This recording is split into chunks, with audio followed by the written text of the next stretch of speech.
Hai teman-teman, selamat malam. Terima kasih sudah bergabung di sharing session keluarga mahasiswa Buddhis Palembang malam hari ini. Nah, sharing session kali ini sangat menarik sekali. Ya, jadi sharing session yang bertepatan pada tanggal 17 Mei tahun 2020 pada hari ini akan mengangkat tema yang unik. Ya, seperti kata pepatah, tak kenal maka tak sayang.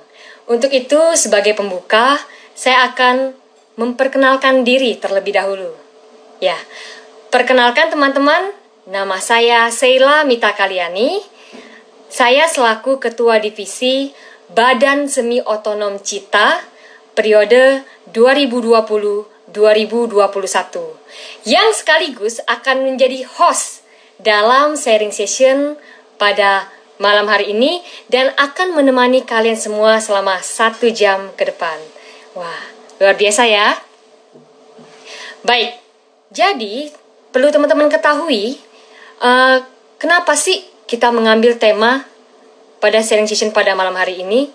Jadi dilatar belakangi karena melihat kondisi ekonomi negara Indonesia yang tidak terlalu baik, yang kurang baik sekarang. Kemudian kondisi pasar yang agak lesu. Kemudian kita juga melihat banyak masyarakat yang tidak leluasa dalam berbelanja akibat pembatasan sosial.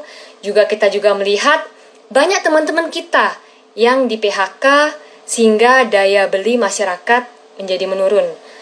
Hal ini adalah catatan penting bagi kita, PR bersama bagi kita. Nah, akibat pandemi ini, maka masyarakat lebih fokus untuk membeli alat-alat kesehatan untuk melindungi dirinya dari pandemi virus corona. Wah, alat kesehatan menjadi kebutuhan primer. Tetapi, bagaimana dengan bisnis dan sektor lain seperti bisnis di bidang fashion, kemudian restoran, barang-barang elektronik, dan sektor-sektor lain tentunya menjadi sedikit peminatnya dan kemudian juga terhambat operasinya. Nah, masalah utamanya adalah kita tidak tahu sampai kapan pandemi ini akan terus ada di dunia ini.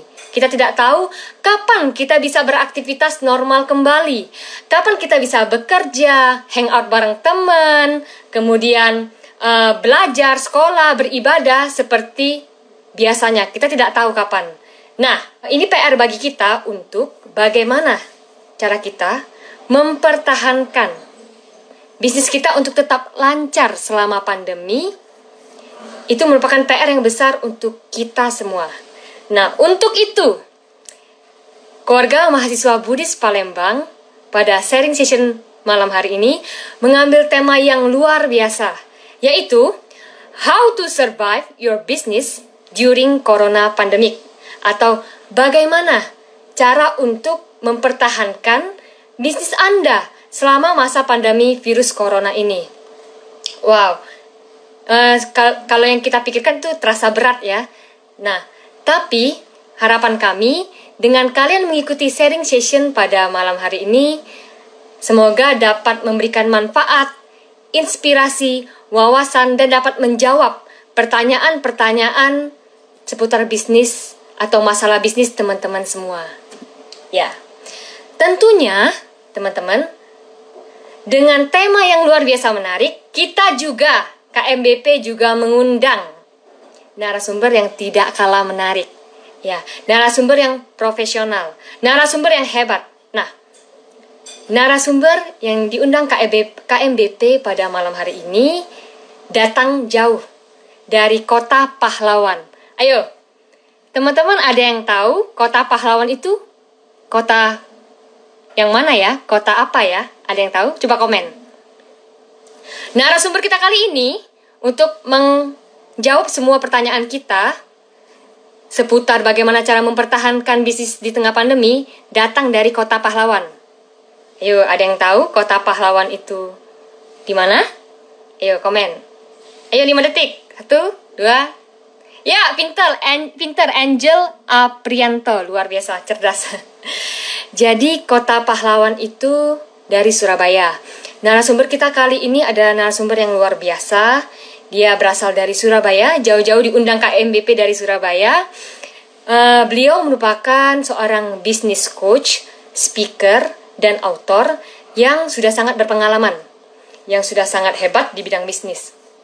Nah, narasumber kita ini juga sering mengadakan seminar, menjadi trainer yang banyak mempunyai klien dengan tujuan untuk meningkatkan income klien dari narasumber kita menjadi lebih cepat, lebih mudah, dan berkali-kali lipat lebih banyak. Wow, luar biasa ya narasumber kita pada malam hari ini.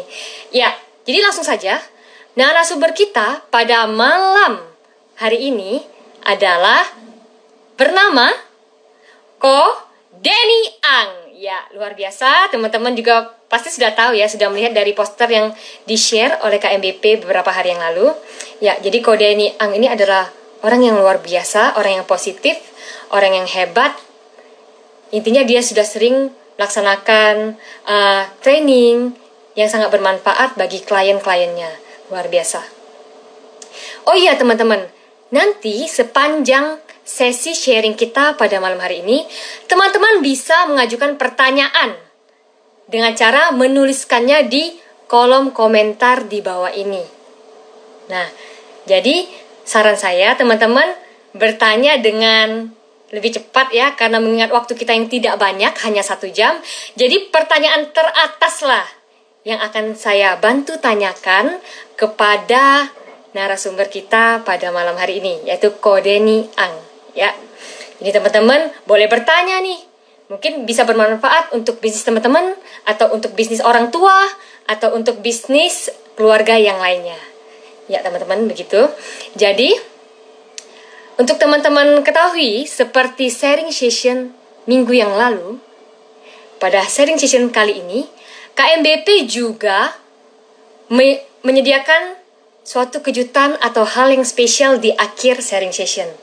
Jadi, pastikan teman-teman untuk tetap berada di sharing session sampai akhir. Catat setiap informasi penting yang diberikan oleh narasumber kita, karena pastinya akan bermanfaat bagi teman-teman semua. Kita pasti tidak sabar lagi untuk berbincang dengan bisnis coach yang luar biasa asal Surabaya. Halo Ko Denny. Halo. Apa kabar? Ya. Baik kok. Kalau Ko Denny sendiri, apa kabar kok? Baik sih. Buat teman-teman nih, rame. Ya. Oke. Ya. Ya, luar biasa Ko Denny. Terima kasih Ko Denny sudah bergabung, mau berbagi ilmunya, sharing, berbagi pengalaman yang luar biasa Ko Denny. Ko Denny sebagai pembuka, Ko Denny boleh nih menyapa teman-teman audiens di sini. Sekaligus perkenalan, boleh Ko Denny? Kami persilakan. Hai teman-teman, perkenalkan nama saya Denny A. Keseharian saya adalah seorang saya pemilik beberapa usaha. Kita ada beberapa perusahaan, ada di beberapa kota. Kemudian saya ada lembaga keuangan. Kita ada 24 cabang, ada di 10 kota. Kemudian berikutnya lagi ada kuliner, tapi di masa sekarang kulinernya lagi trouble gitu ya. Dan kemudian ada training, ada coaching, ada konsultan gitu. Dan sehari-hari ya mendampingi para pembimbing bisnis, dan kemudian juga sambil meetingnya ya berarti meeting sama GM, sama direkturnya saya gitu. Ya, wow, luar biasa Ko Denny Ang. Banyak sekali bisnisnya ya. Oke, Ko Denny Ang. Tanpa memperpanjang waktu, langsung saja Ko Denny. Seperti yang kita ketahui sama-sama bahwa tema yang kita angkat kali ini sangat menarik Ko Denny. Ya. Yaitu how to survive your business during corona pandemic. Jadi bagaimana Ko Denny cara mempertahankan bisnis kita selama masa pandemi virus corona ini? Silakan Ko Denny. Ya, jadi buat teman-teman, yang paling pertama adalah ketika kita berbisnis ya. Hal pertama, kesalahan banyak orang ketika berbisnis adalah mereka memikirkan aku mau jualan apa. Nah, sehingga terpatri sama yang namanya adalah sebuah produk. Ya, jadi dan itu yang menjadi kesalahan banyak orang dalam berbisnis, apalagi bagi Anda yang mau start berbisnis atau bagi Anda yang mau mengembangkan bisnis baru atau Anda mau buka sebuah bisnis ya. Menambah lini produk Anda. Kesalahan banyak orang yang paling utama adalah sibuk dengan yang namanya sebuah produk. Bahkan kesalahan paling fatal ketika memulai jualan itu adalah jatuh cinta dengan produk, sehingga lebih mementingkan produknya daripada customernya. Artinya apa? Artinya adalah ketika seseorang jatuh cinta dengan produknya dia, maka dia akan fokus sama produknya dia, tapi dia tidak fokus sama konsumennya. Kalau dia fokusnya sama produknya, dia tidak fokus sama konsumennya, maka dia tidak bisa untuk memberikan sebuah value, sebuah nilai. Karena pada dasarnya jualan itu adalah kita mendeliver sebuah value, sebuah nilai, memberikan sebuah solusi. Kalau kita punya produk yang bagus, tapi tidak bisa menjadi solusi bagi customer kita, bagi orang-orang kita, maka juga akan susah. Kenapa banyak orang susah jualan? Karena dia tidak mengerti. Dia tidak mengerti produknya ini tujuannya untuk siapa dan benefit dari produknya ini untuk apa. Jadi paling pertama ketika kita mau berbisnis adalah bukan fokus sama produk kita, tapi fokus sama audiens kita, fokus sama marketnya kita. Nah, artinya apa? Kalau kita bisa jualan, maka kita sudah bisa berbisnis. Jadi pada dasarnya kalau orang bilang, aku mau berbisnis, tapi maka start bisnisku dari mana? Ketika Anda bisa jualan, maka pada saat itu Anda sudah berbisnis. Oke, kalau kita mau jualan, maka hal pertama yang harus kita fokus apa? Bukan fokus sama produknya, bukan fokus sama apa yang mau dijual, tetapi adalah saya ini memberikan solusinya apa. Ketika saya tahu saya mau memberikan solusinya apa, saya tahu saya ini mau memberikan ini untuk apa, ya. Maka berikutnya yang paling penting adalah bagaimana menyesuaikan apa yang kita tawarkan dengan kebutuhannya banyak orang. Kalau orang misalnya jualan adalah asuransi, misal orang jualan asuransi itu, kalau dia fokusnya adalah jualan polis, dia punya asuransi, itu akan bingung, dia akan kesulitan. Kenapa? Karena dia nggak tahu ini sebenarnya benefitnya apa. Jadi fokusnya itu bukan cuma fiturnya, tapi fokusnya adalah sama benefitnya. Nah, kalau dari situ, maka hubungannya apa dengan pembahasan kita malam hari ini? Bagaimana kita mau survive, ya? Bagaimana kita bisa menyelamatkan bisnis kita selama di masa corona ini? Maka yang paling pertama yang perlu diketahui bagi yang sudah punya bisnis, kita ngomong yang sudah punya bisnis dulu. Bagi yang sudah punya bisnis, hal pertama yang wajib dia lakukan adalah merapikan kembali customer-nya dia, merapikan kembali database-nya dia. Jadi tahu database-nya, merapikan dia punya data customer-nya dia, di list lagi, dirapikan kembali.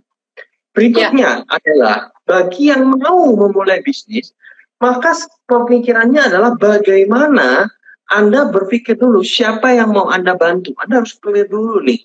Karena kalau nggak clear siapa yang mau dibantu, nanti akan kesulitan. Bahkan misalnya sekarang usahanya kayak contoh, usaha saya itu kuliner. Saya punya satu usaha kuliner saya itu kan divisi kuliner saya itu kan kita tuh offline ya, kita dine in, kita fokusnya dine in. Kita ada 3 cabang. Ada 3 cabang, fokusnya kita dine in. Di masa PSBB, di mana kita nggak bisa jualan, di mana kita nggak bisa gerak, gitu. Akhirnya banyak orang nggak bisa datang, orang nggak bisa offline, mereka nggak bisa dine in. Maka apa yang terjadi? Yang terjadi adalah penjualan kita drop terus, turun, dan akhirnya customer-nya sampai omset kita satu hari cuma Rp10.000, ya kan? Dari yang omsetnya bisa jutaan sampai cuma satu hari Rp10.000. Nah, dari situ kita tutup. Nah, ketika kita tutup, lalu kita mulai berpikir kita kerjakan frozen. Kita bikin karena mulai ramai kan orang jualan itu adalah frozen. Orang mulai ramai itu setelah frozen, kemudian dia frozen. Setelah frozen biasanya orang jualan makan, habis itu dia sambil masak dijual lagi. Nah, ketika saya lakukan ini di bisnis saya yang kuliner, yang fokusnya memang dia dari awal adalah dine-in. Kita kesulitan untuk jualan. Apa yang membuat kesulitan jualan? Dikarenakan customer-nya selama ini kita tunggu dia datang. Kita tidak ada melakukan mencatat database. Kita tidak ada melakukan mencatat customer kita.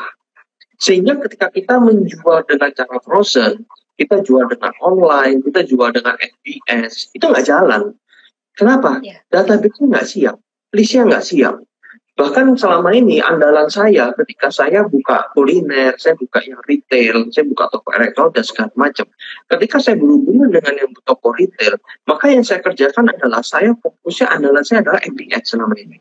Tapi kemarin kita tembak FBS itu nggak efek loh, nggak mempan. Kenapa? Karena bisnis itu didesain untuk offline, bukan untuk online.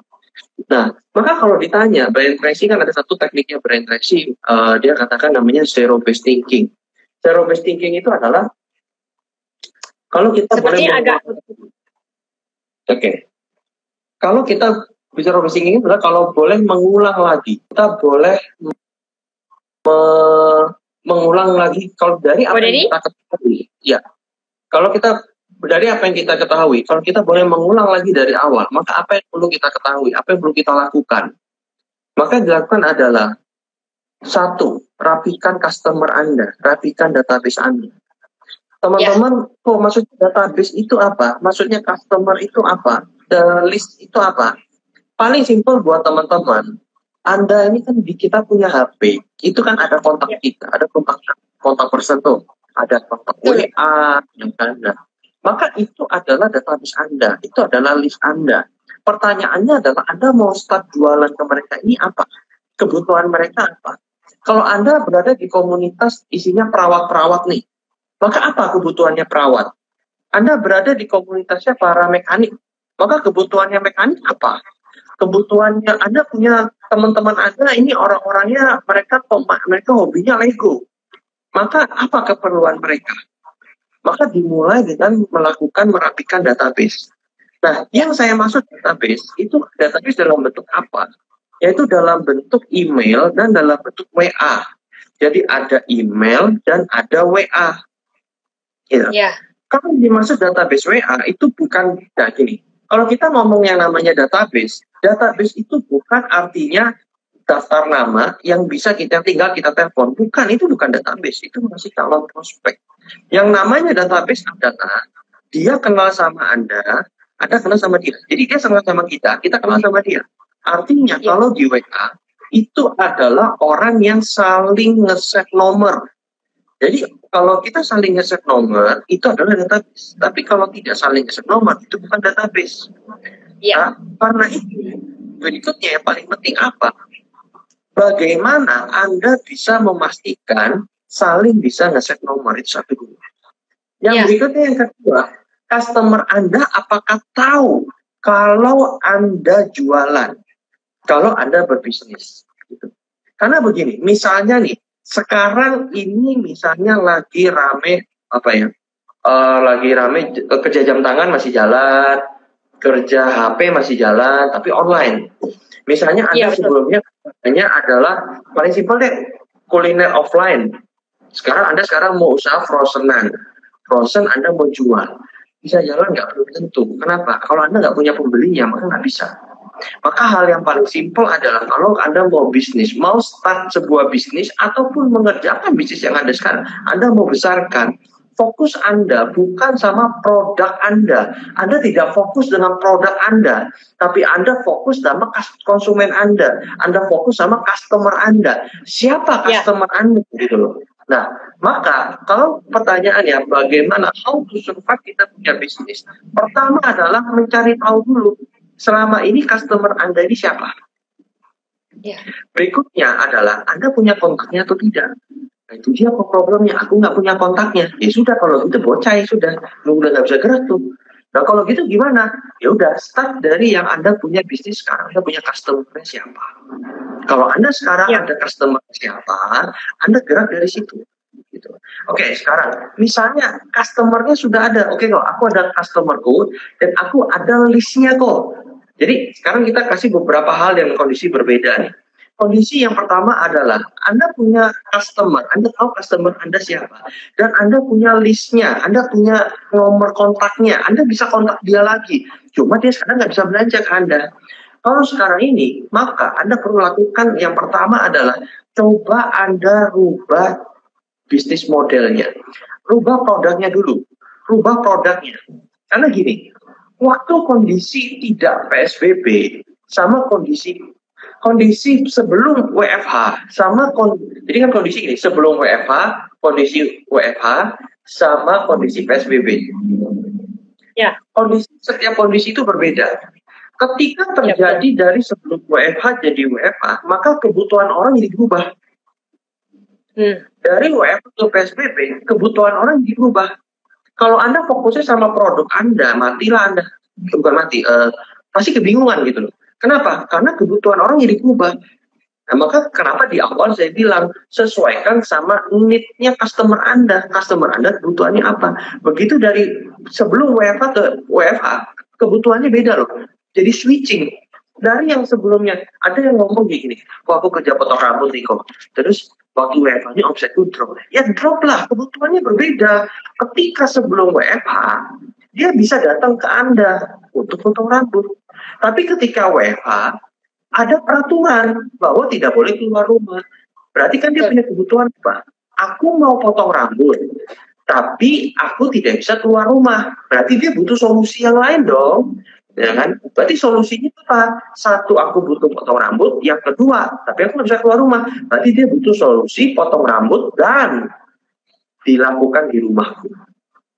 Itu solusinya. Itu kebutuhan problemnya dia yang kita cari penuh. Gitu. Berikutnya, saya nggak tahu kalau di Palembang bagaimana, kondisi di Palembang bagaimana, tetapi kalau selama ini itu kan ramenya itu kan kayak kalau di Jawa, di Surabaya, Jakarta itu kan kopi kenangan, janji jiwa. Kalau di Palembang rame nggak gitu? Sama ya, kopi-kopi yang itu. Anak muda suka itu. Nah, itu pada saat PSBB kan drop itu. WFH mulai turun, PSBB drop. Maka solusinya berubah. Mereka mengubah dari yang selama ini kita minumnya datang pakai kapan seperti itu. Maka mereka punya kebutuhan dari yang selama ini bisa datang ke sana, sekarang nggak bisa datang. Dan mereka tetap masih butuh kopi. Mereka butuh kopi, ya masih butuh gitu loh. Masih bisa beli nggak? Masih bisa gitu. Lalu solusinya apa? Kalau di sini, maka dijuallah yang kemasan botolan 1 liter. Maka dijuallah yang kemasan botolan 1 liter dan itu bisa untuk 1 hari. Gitu. Jadi dibikin lebih awet gitu loh.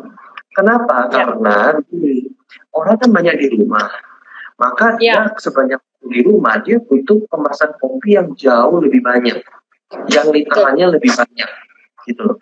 Karena itu yang kemasannya 1 liter itu jauh lebih diminati akhirnya sekarang. Itu kalau di Surabaya ya sama di Jakarta. Untuk akhirnya mereka shifting. Mereka merubah. Merubah apa? Produknya yang dirubah. Menyesuaikan kondisi sekarang. Gitu. Sama ketika misalnya Anda kerja kuliner.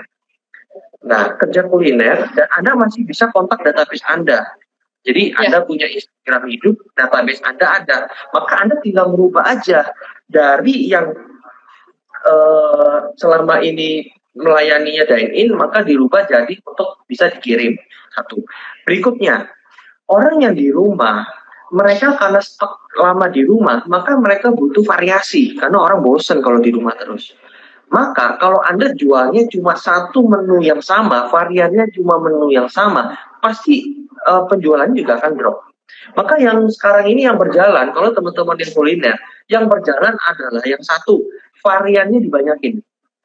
1, variannya dibanyakin. Yang kedua, fokusnya ke dine-in. Yang ketiga, fokusnya di frozen. Frozen dan varian dibanyakin. Itu solusi yang oke banget. Itu kalau yang kuliner. Yang sepeda motor rusak, yang mobil rusak, yang memang dia nggak bisa keluar gitu ya. Maka solusinya adalah datang ke tempatnya dia. Jadi yang kondisi sekarang yang berjalan itu yang 1 variannya dibanyakin, yang kedua adalah larinya ke online, yang ketiga adalah datang ke tempatnya dia. Karena kebutuhannya dia simpel kok, nggak bisa keluar, itu aja. Maka kalau Anda mau masakkan dengan cara produk Anda yang semula, nggak akan jalan gitu. Yang kedua adalah channelnya dirubah gitu loh. Jadi kalau selama ini Anda offline, maka berubah jadi online. Iya. Ya. Anda ubah bagaimana kemasannya jadi lebih mudah, gitu. Maka itu yang menjadi pertanyaannya, bisa nggak Anda ngerubah dengan catatan sudah punya database-nya? Tapi kalau Anda bilang, aduh kok nggak ada database-nya kok, ya sama juga. Anda kalau sekarang kondisi online nggak ada database, itu pasti akan kesulitan. Kenapa? Karena segala sesuatu yang berhubungan dengan offline, Anda dapat customer dari offline, Anda dapat trafficnya dari offline, Anda akan kesulitan. Tapi kalau Anda dapat trafficnya dan Anda punya traffic yang berasal dari online, bisnis Anda boleh offline. Bisnis boleh offline, masak boleh offline, semuanya ngajar offline, tapi mendelivernya, mengantarkannya itu menjadi online. Nah, jadi kalau misalnya pertanyaannya, Anda sudah punya bisnisnya, sudah punya produk, tapi Anda nggak punya database-nya nih. Maka PR-nya bagaimana? Start bukan dari produk Anda, startnya dari market Anda. Sekarang siapa? Jadi Anda cek Anda punya list tuh, Anda cek Anda punya WA dan segala macam ya teman-teman Anda. Kebutuhan mereka apa? Anda boleh tanya sama mereka. Anda boleh tanya sama mereka, Anda tanyakan, lu kondisi lu sekarang butuh lu apa sih? Ya kan? Problem lu apa? Kebutuhan lu apa? Yang paling simpel, yang jualan sayur, yang jualan sayur paman-paman, kan ada tuh kalau pagi itu kan yang orang jualan sayur yang biasa pakai sepeda motor, ya kan pakai motor VR gitu kan. Ada. Contoh di perumahan saya. Di perumahan saya ini semenjak WFH, paman-paman sayur udah tidak boleh lagi mangkal. Akhirnya ibu-ibu kan nggak bisa mangkal tuh, nggak bisa belanja ke sana, karena nggak boleh. Kalau gitu solusinya apa? Apa yang dilakukan? Sekarang udah keren. Jadi dia tarik nomor HP ibu-ibu, tarik nomor HP-nya pembantu-pembantu, mbak-mbak. Ya. Jadi sekarang bisnisnya jauh lebih bagus. Kenapa? Sekarang dia setiap malam sudah dapat orderan. Jadi setiap malam dia udah broadcast. Ini loh, sayurnya apa, harganya berapa. Betul. Pagi, subuh, dia tinggal pergi ke pasar induk. Beli sesuai pesanan. Dan ibu-ibu subuh-subuh masih bisa order. Pagi hari, jam 6, jam 7, dia udah beredar di perumahan. Sudah dalam bentuk plastik-plastik. Jadi setiap hari itu saya lihat itu paman sayur itu ya, itu dari satu rumah ke satu rumah gitu, ngedropin sayur-sayur. Ya. Dan ini jauh lebih menguntungkan bagi paman sayur. Kenapa? Nomor satu, dia tidak perlu lagi spekulasi orderan. Selama ini kalau dia perlu untuk kalau ngetem gitu kan, dia nyetok dulu tuh, pergi ke pasar itu dia nyetok. Dia bilang, ini kira-kira habis nggak ya? Kalau stok ini kira-kira habis nggak ya? Dan ingat sayuran itu expirednya 1 hari. Dia nggak mikir, ini habis nggak ya? Ini habis nggak ya? Ini habis nggak? Ini habis nggak ya? Tapi begitu dengan sistem orderan online yang seperti ini, dia belanja di pasar induk itu udah habis semuanya. Udah pasti habis semua. Kenapa? Karena orderan semua di depan. Dan yang kerennya lagi sistem transfer. Nah, sehingga sudah pasti nomor 1 dibayar, sudah ditransfer duluan, berikutnya lagi adalah dia belanja, dia nyetok pun stoknya pasti habis. Kira-kira kalau kayak gini jauh lebih menguntungkan nggak daripada yang sebelumnya? Yang sebelumnya dia harus nyetok loh, dan dia nggak tahu ini habis apa nggak di hari ini. Berikutnya lagi, kalau ibu-ibu, sesungguhnya kita sudah masuk bulan ketiga nih. Selama 3 bulan sudah dilatih setiap malam dapat broadcastan sayur, sudah dilatih untuk orderannya lewat WA, dan itu dilakukan selama 3 bulan berturut-turut. Kalau dilakukan 3 bulan berturut-turut, itu kira-kira sudah jadi habit nggak? Sudah jadi kebiasaan nggak? Sudah jadi habit, sudah jadi kebiasaan. Kira-kira kalau nanti ini sudah selesai COVID ya, sudah semua normal lagi gitu ya. Kira-kira tukang sayurnya masih main WA nggak kira-kira? Masih nawarkan pakai WA kira-kira? Masih lah. Itu loh. Kenapa? Karena sudah habitnya terbentuk dan itu jauh lebih menguntungkan bagi dia. Oke, kita ngomong itu masalah yang tukang sayur. Berikutnya yang jasa. Tahu nggak sekarang yang kerjanya kursus bahasa Inggris, yang kerjanya kursus bahasa Mandarin, bahasa Jepang, sekarang malah tambah rame. Kalau tahu caranya loh. Kenapa? Karena sekarang dia ngajarnya pakai Zoom. Ya, betul. Di luar kebutuhannya ngajar pakai Zoom. Selama ini kan banyak teman-teman mahasiswa nih, kan teman-teman mahasiswa kan biasa kan ada tuh yang kerja, yang sambilannya ngajar biasanya sambil ngelesin. Ya, kamu ngelesin apa? Saya asisten coach, asisten mengajar. Nah, tahu nggak ya, saya tuh ketemu satu orang, tapi sekarang udah banyak sih mulai lakukannya. Dia tuh ngajar, dia jualan, dan itu dia semuanya by online sekarang. Kalau selama ini ngajar dari rumah ke rumah, dari satu tempat ke tempat, dia perlu spare waktu 1 jam loh untuk transportasi. Misalnya dia selesai jam 1, berarti dia start ngajar berikutnya kan jam 2. Sekarang dia ngajarnya online, pakai Zoom. Selesai jam 1, lanjut jam 1. Langsung rapelan. 1. Yang kedua, selama ini customer-nya terbatas di kotanya dia. Sekarang dia bisa dapat customer satu Indonesia. Terus saya kenal ada satu tuh guru bahasa Inggris. Sekarang dia punya orderan, bahkan dia punya murid bahkan jauh lebih banyak, penghasilannya jauh lebih banyak daripada yang ketika dia offline. Gitu. Wow. Kenapa? Dia startnya dari belajar online. Oke, kalau ditanya, apa yang dia lakukan? Yang dia lakukan dia simpel. Dia mengiklankan jasanya dia dengan FBS. Anda perlu cari teman-teman Anda yang ngerti FBS sama Instagram Ads. Jadi dia mengiklankan pakai Facebook Ads, Instagram Ads. Nah, Facebook Ads dan Instagram Ads itu punya satu fitur yang paling keren. Jadi gini, pertama itu pasti lebih mahal. Kenapa? Ketika iklan bulat gitu kan, kita nggak tahu siapa yang klik. Nah, kan bayarnya per klik ya biasanya.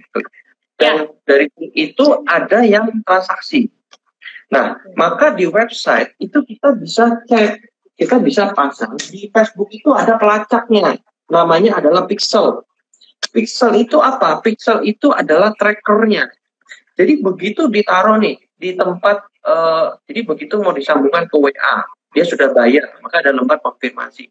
Anda yang selama ini teman-teman yang transaksinya di website, lalu ada setelah transaksi kan ada yang namanya lembar konfirmasi. Confirmation page di mana konfirmasi sudah bayar. Dan itu berada di halaman yang berbeda. Tahu nggak Anda, di halaman itu sudah dipasang yang namanya pixel. Pixel itu kayak pelacak. Jadi semua orang yang sampai ke halaman konfirmasi pembayaran, itu direkam sama yang namanya Facebook. Tapi dia rekamnya itu internalnya dia nggak kasih kita data-datanya, tapi direkam sama Facebook. Lalu, Facebook itu punya satu fitur yang keren banget, yaitu apa? Fiturnya look alike. Kita bisa minta sama Facebook.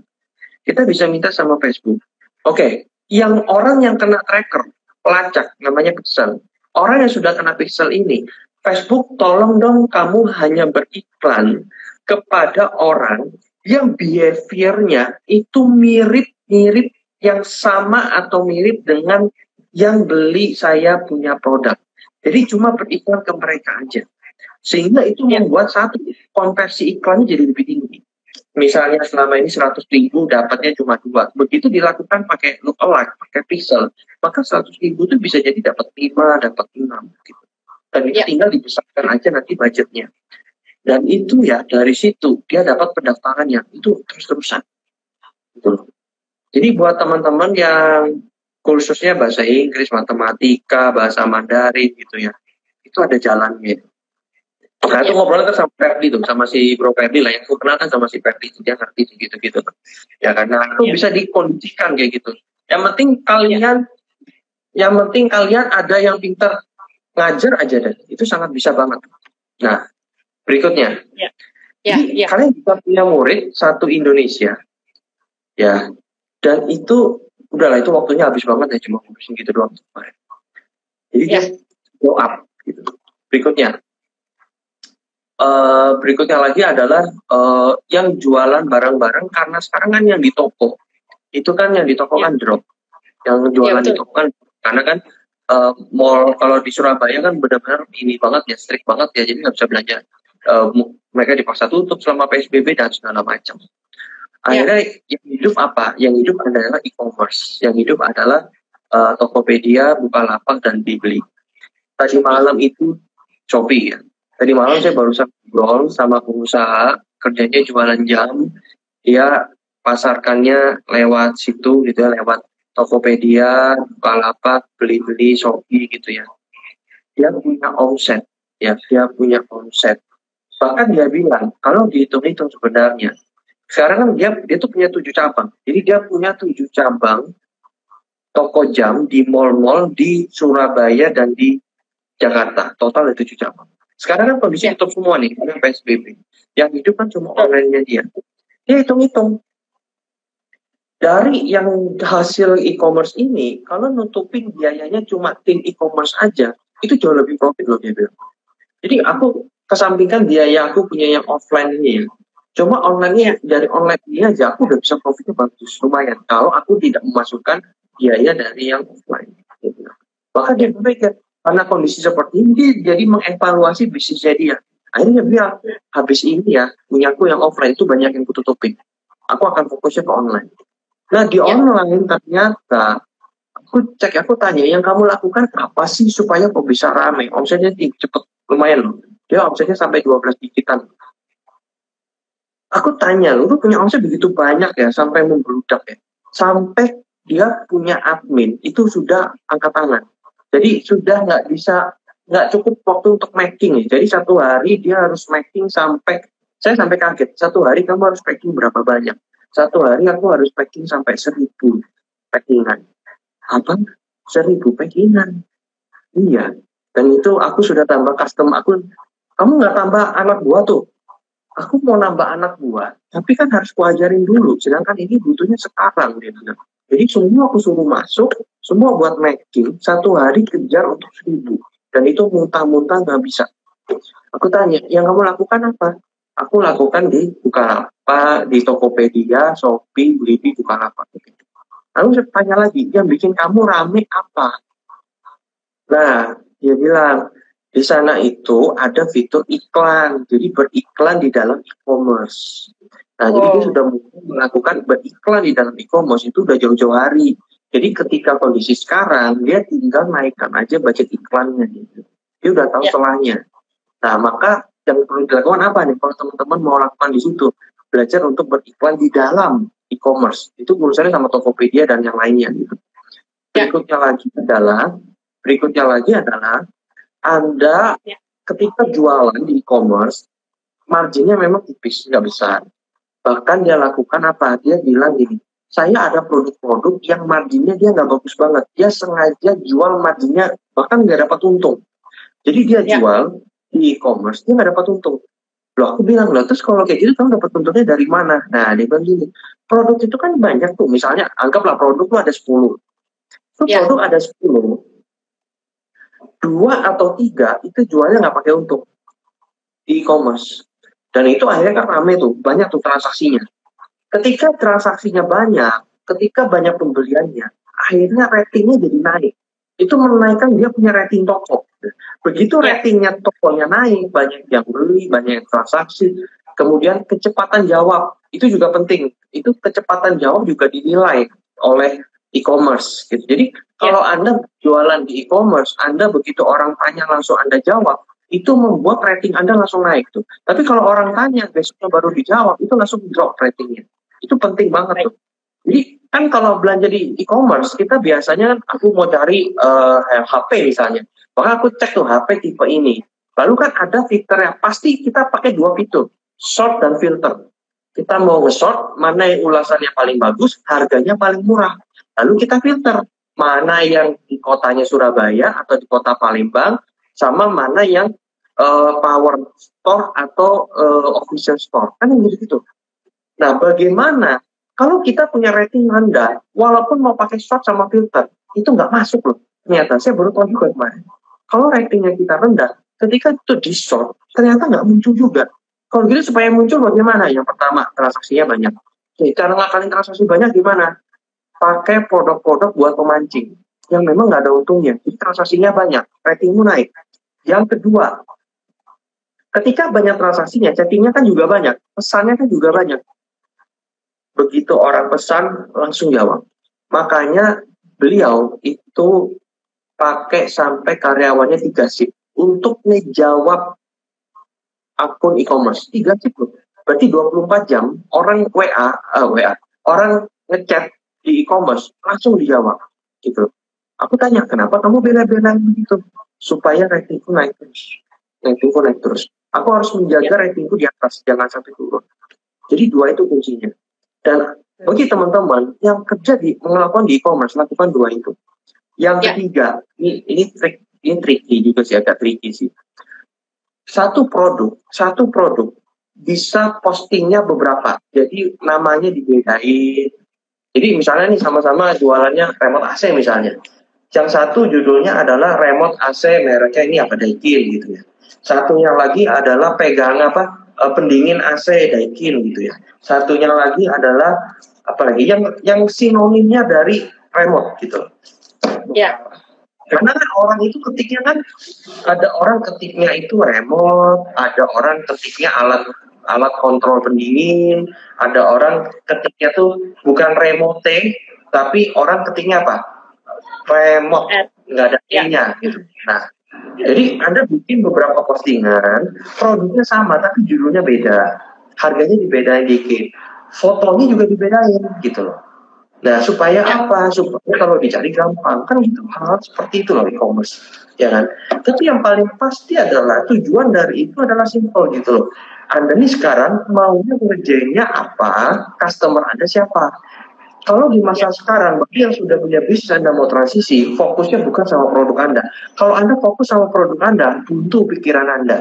Pasti mikirnya bingung. Tapi kalau fokusnya sama customer, oke, customer ini problemnya apa? Ada perubahannya apa nih, behavior nih. Contoh, di masa sekarang, kalau kita ngomong balik ke kuliner lagi, ini kenapa saya kasih kuliner, ini paling simpel. Anda mau praktekkan pun juga paling simpel. Di masa sekarang, semakin dia mentah, dia semakin ramai. Semakin masak, dia semakin tidak ramai. Jadi kalau yang jualannya itu sayur setengah jadi, itu semakin ramai. Kayak gitu. Berikutnya, buat teman-teman, kalau Anda mau start, bisnis paling simple, mahasiswa paling simple sekarang adalah, paling gampang adalah Anda hari ini mau masak apa, besok mau masak apa. Sebelum Anda masak, hari ini Anda open PO, ya kan, bilang sama teman-teman, besok aku mau masak ini, Anda broadcast aja ke kontak Anda, atau Anda broadcast di story Anda, kayak gitu. Itu paling simple. Bahkan Anda boleh live. Sekarang paling simple, saya nggak tahu, saya belum cek jual beli di Palembang ya, forum jual beli di Palembang saya belum cek. Tapi kalau di Surabaya, di kota Samarinda, itu forum jual belinya ramai, di Makassar gitu ya. Jadi kalau Anda mau jualan, paling simple cari traffic. Paling simple adalah udah live, lakukan live di forum jual beli, bukan posting gambar, bukan posting video, live. Bahkan saat masaknya, kalau Anda jualan makanan, masaknya itu di live, bikinnya itu di live. Sekalian Anda tanya yang mau order siapa, lalu kirim WA, minta dia untuk WA Anda. Dan ingat save nomor WA-nya, karena yang paling penting adalah nomor WA, list WA-nya dia. Mau jualan apapun, mau jualan baju, mau jualan makanan, apapun yang paling simple, Anda mau mulai dari mana? Masuk ke grup jual beli, Anda like di situ. Anda coba di grup Facebook jual beli, itu banyak sekali orang yang like. Dan kalau Anda mau ada transaksi live, berapa sering kok? Satu hari mau 3 kali, 4 kali, 5 kali, lakukan sesering mungkin. Gitu. Kalau Anda postingnya cuma gambar 1 kali, udah susah itu. Mau video udah susah. Yang penting live sekarang. Gitu. Jadi mau jualan, yang penting tahu di mana customer Anda berada. Gitu. Nah, jadi aku hari ini mau jualannya ini, gak laku. Apa ya sudah, besok jualan yang lain, besok jualannya ini gitu.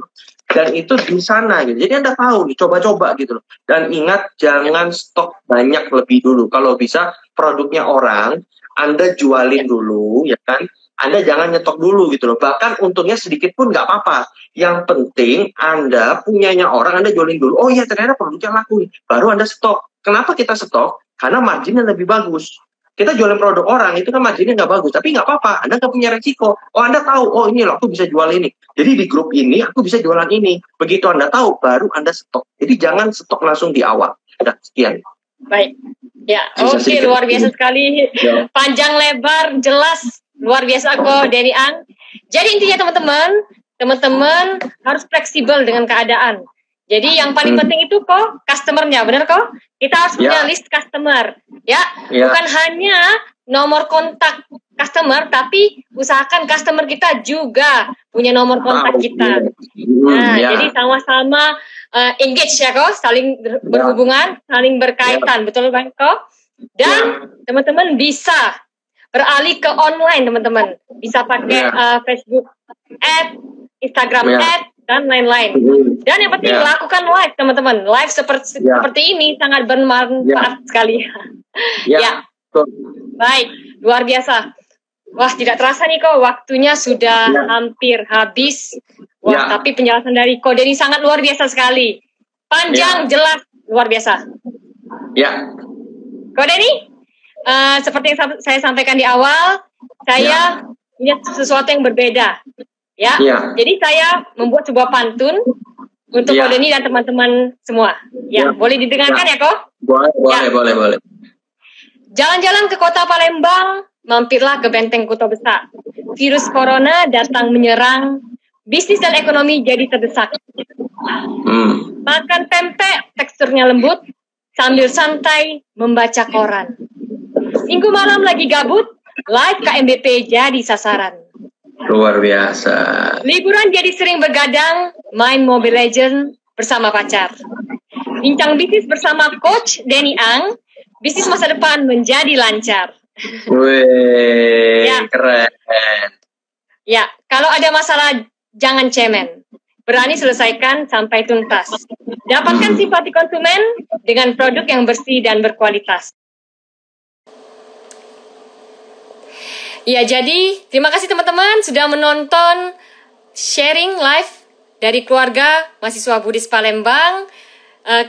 Saya perwakilan dari KMBP mengucapkan terima kasih, terutama kepada Ko Denny Ang. Maaf terputus. Semoga sharing session tadi bermanfaat bagi teman-teman semua. Ko Denny Ang, semoga sukses selalu, bisnisnya lancar, kemudian keluarganya diberi kesehatan selalu. Terima kasih teman-teman sudah bergabung. Semoga ilmu yang diberikan tadi bermanfaat untuk kita semua. Terima kasih teman-teman. Sampai jumpa dan tunggu sharing session berikutnya.